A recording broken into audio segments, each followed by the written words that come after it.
هو ليس كافيا أن تكون الأغاني الدينية محتبسة فقط في الأيام الدينية، مثلا المولد النبوي أو أيام عيد الأضحى أو في السنة الهجرية. في الحقيقة ليست كافية.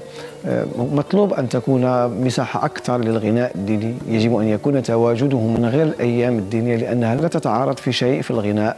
كما قلت، الفرق الوحيد بين الغناء الديني والغناء العربي هو المضامين. يعني الشعر الذي تم غناؤه سمي غناء لأنه دائما في حمولته غناء، إما في الحب أو في الغزال، وهذه المفارقة التي وجدت.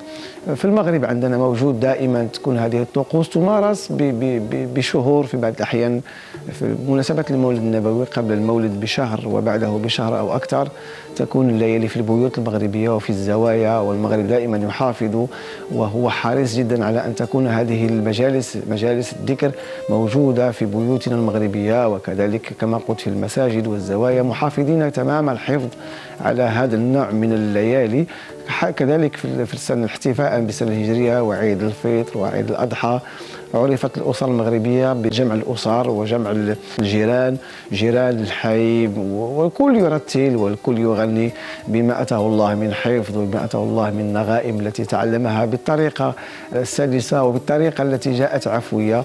المغرب دائما محافظ على القراء وعلى المبتهلين وعلى المادحين، ويظهر ذلك على الاحتكار المغاربة في جل المسابقات الدولية والعربية والوطنية. أنا استمعت لمجموعة من الشباب غنوا الأغاني الدينية بشكل مختلف، حاولوا أن يواكبوا العصرنة الموجودة في الموسيقى والأشكال الغنائية التي توجد في بلدان أخرى.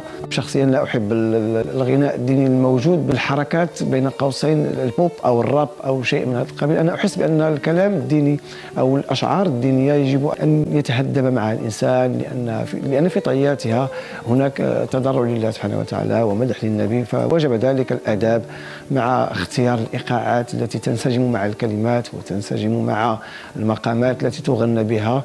فلا بد من أدب شديد مع الغناء الديني واختيار بصورة أكثر اجتهادا، ولكن باختيار الإيقاعات التي لا تكون معاكسة لما يقوله المبدع أو لما يغنيه الفنان.